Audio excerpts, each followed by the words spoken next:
Hello there, Adam Bazalgette here, founder of SW Golf Academy at the beautiful club at Mediterra. Today's subject, golf weight transfer drills. Show you a really unique drill. Maybe it's not unique, but I bet you haven't seen it before, that I think will help you get the feel, and also a variation of that drill if you're really struggling.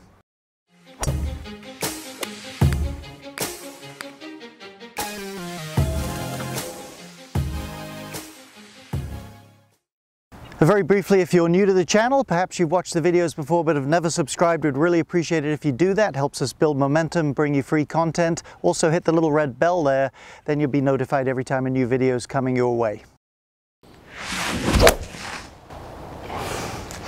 Well, a good weight transfer is important. First off, it helps you hit the ball before you hit the ground. Produces energy because as you transfer your weight, if you do it properly, your club will load, you'll add a little bit of lag coming down. And of course, when you transfer your weight, it gives you something when the weight's on that forward foot to push up from and really clear the hips out. Let's have a look at the pros, get a little feel for what's going on, then I'll get into the drill. Tiger Woods on the left, Jessica Korda on the right. Let's get them to nearly the tops of the backswings or thereabouts. Pros certainly vary in terms of their weight distribution at the top. Certainly most favor the back foot in terms of where the weight is, but it could be anywhere from relatively even to as much as 80-20 with given players. However, on the downswing, as they get ready to hit that ball, force plate data definitely shows it's roughly 80-20 at impact, certainly weight way favoring the front foot.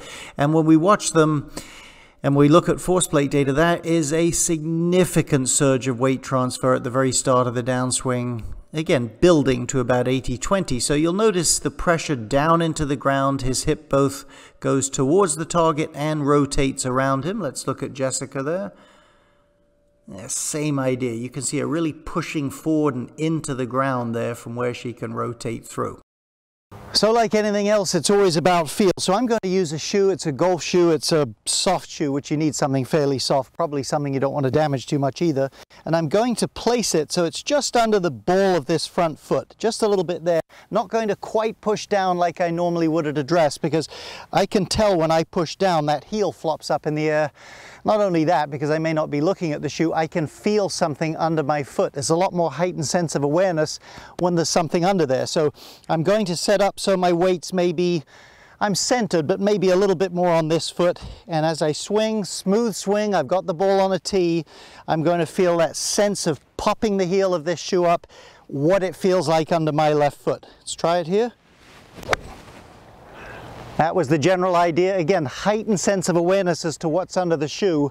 I'm going to give you a drill or a modification of that in here in just a moment.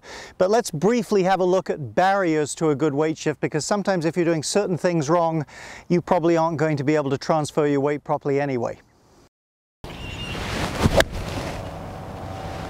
Well, there's certainly things in my book that can interfere with getting a good weight transfer.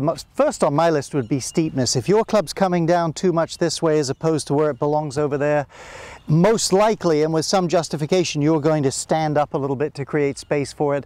Hard to transfer your weight when you're doing that. Some players, again, with some justification, back up, sort of shallows out the landing spot there a little bit. Generally, poor balance hurts. If you're one of these golfers, for argument's sake, starts in their heels and sort of shifts this way a little bit in their golf swing, your subconscious has a lot going on it's managing in that 1.5 to 2 seconds. I promise you, once it senses I'm getting out of control and out of balance, it tends to shut the body down, just sort of try to find the ball with the club. And perhaps from this angle, if you get too far behind the ball, I like to see people nice and centered with their pivot. It's hard to get back. Some people even tilt this way so much they have to move back. So these things aren't always in a vacuum. Weight transfer is easy to do, as we're showing you. Get to that drill here in just a second, but you have to have reasonable technique and balance in order to do it. Okay, here's a variation if you're really struggling with this. A lot of people do struggle with getting their weight to transfer, and let's assume the things we just discussed aren't an issue. So here's what we're going to do. We're going to do basically the exact same drill, but we're going to do it, here's the rule of thumb when you're struggling with something, always do it on a scale small enough or do it slow enough that you can do it properly. So first thing, hey, if I went to the top, how easily could I smush weight into this shoe and flop that heel up out there? Very easily. Try that yourself. it couldn't be much easier. So there's some interference somewhere, and almost always that interference is too much thrust of the arms. As they thrust down, your weight tends to stay back. It's difficult to get over to the left. So what I'm going to recommend you do, again, ball on a tee. We're going to go up here, 2/3 of a backswing, literally stop, press, and then gently swing through. Like so.